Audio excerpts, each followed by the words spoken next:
എല്ലാവർക്കും നമസ്കാരം. ഞാൻ വീണ റാണി, റിട്ടയർഡ് കൃഷി അഡീഷണൽ ഡയറക്ടർ. നമുക്കും കൃഷി ചെയ്യാമിലേക്ക് എല്ലാവർക്കും ഒരിക്കൽ കൂടി സ്വാഗതം. സാധാരണഗതിയിൽ എല്ലാവരും മാവിനെ പറ്റിയിട്ടും മറ്റ് ഫ്രൂട്ട് പ്ലാന്റ്സിനെ പറ്റിയിട്ടും പറയുന്നൊരു വലിയ കംപ്ലയിൻറ്റ് എന്താണെന്നറിയോ? നല്ലോണം വളർന്നിട്ടുണ്ട്, പക്ഷേ കായ്ക്കുന്നില്ല എന്നുള്ളതാണ്.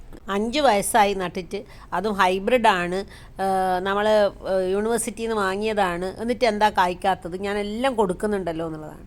അപ്പോൾ അതിൽ ഏത് ഫ്രൂട്ട് പ്ലാന്റ്സ് ആണെങ്കിലും നമ്മൾ ശ്രദ്ധിക്കേണ്ട ഏറ്റവും പ്രധാനപ്പെട്ട കാര്യം, ഫ്രൂട്ട് പ്ലാന്റ്സ് കായ്ക്കണമെങ്കിൽ അതിന് ഏറ്റവും നിർബന്ധമായി കൊടുക്കേണ്ട ഒന്നാണ് പ്രൂണിങ്. പ്രൂണിങ് എന്ന് കേൾക്കുമ്പോൾ എല്ലാവരും വിചാരിക്കും അങ്ങ് കൊമ്പ് തന്നെ അങ്ങ് കുത്തിക്കൊടുക്കുകയാണ്. അതായത് ഒരു ബ്രാഞ്ച് തന്നെ കട്ട് ചെയ്ത് കളയുക എന്നുള്ള അർത്ഥത്തിലല്ല പ്രൂണിങ് ഉദ്ദേശിക്കുന്നത്. പ്രൂണിങ് എന്ന് പറയുമ്പോഴത്തേക്കും വളരെ നേരിയ രീതിയിലുള്ള കൊമ്പുകോതൽ, അതായത് ഒരു ബ്രാഞ്ച് വളർന്നുകൊണ്ട് നിൽക്കുന്ന ഒരു ബ്രാഞ്ചിൻ്റെ അറ്റത്ത് നിന്ന് ഒരു 10 സെൻറ്റിമീറ്റർ വരെ താഴ്ചയിൽ ആ ബ്രാഞ്ചിൻ്റെ അറ്റം കട്ട് ചെയ്ത് കളയുക. ജസ്റ്റ് 10 സെൻറ്റിമീറ്റർ, 5 മുതൽ 10 സെൻറ്റിമീറ്റർ നീളത്തിലുള്ള ടിപ്പിന്ന് താഴോട്ട് വരുന്ന ഭാഗം കട്ട് ചെയ്താൽ മതി.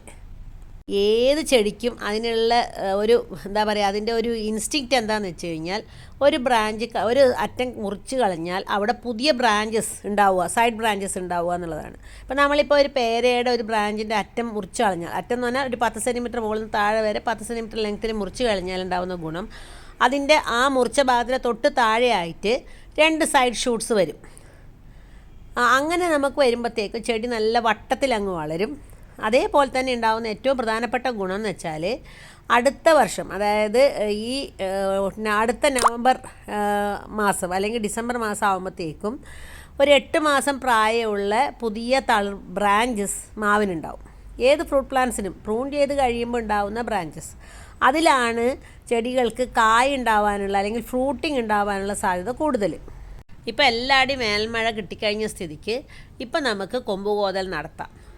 ആ കൊമ്പുകോതൽ നടത്തിക്കഴിഞ്ഞാലുള്ള ഒരു ഗുണം എന്ന് വെച്ച് കഴിഞ്ഞാൽ പുതിയ ബ്രാഞ്ചസ് ഉണ്ടാവും. പക്ഷേ സൈമൾട്ടേനിയസ് ആയിട്ട് നമ്മൾ ഈ കൊമ്പ് കോതുന്നതിനോടൊപ്പം തന്നെ ചെയ്യേണ്ട ഏറ്റവും പ്രധാനപ്പെട്ട കാര്യം, ആ ഫ്രൂട്ട് പ്ലാന്റിന് ഒരു 50 കിലോഗ്രാമെങ്കിലും, 50 കിലോഗ്രാം എന്ന് പറഞ്ഞു കഴിഞ്ഞാൽ നമ്മൾ കടയിൽ നിന്ന് വാങ്ങിക്കുന്ന വളമല്ല കേട്ടോ, അല്ലാതെ നമ്മൾ ഉണങ്ങിപ്പൊടിഞ്ഞ കാലിവളം അല്ലെങ്കിൽ ആട്ടിൻ കാഷ്ടം, കോഴിക്കാഷ്ടം, ഇങ്ങനെ പലതരത്തിലുള്ള ജൈവവളങ്ങൾ മിക്സ് ചെയ്തിട്ട് അതിൻ്റെ തടത്തിൽ ചേർത്ത് കൊടുത്താൽ തീർച്ചയായിട്ടും പുതിയ പുതിയ തളിർപ്പുകൾ നല്ല കരുത്തോടെ വളരും.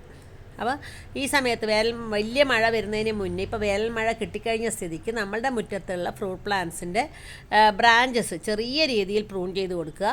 പ്രൂൺ ചെയ്യുമ്പോൾ ഒരു കാര്യം ശ്രദ്ധിക്കുക, കൊമ്പ് കൊത്താൻ പറഞ്ഞു എന്നല്ല ഉദ്ദേശിക്കുന്നത്, ചെറിയ ചെറിയ രീതിയിലുള്ള അറ്റം മാത്രം ജസ്റ്റ് ഒരു 5 മുതൽ 10 സെൻറ്റിമീറ്റർ താഴ്ചയിൽ വെച്ചിട്ട് ജസ്റ്റ് ഒന്ന് നുള്ളി മാറ്റുക, അല്ലെങ്കിൽ ചെറിയ രീതിയിൽ അവിടെ കട്ട് ചെയ്ത് മാറ്റുക.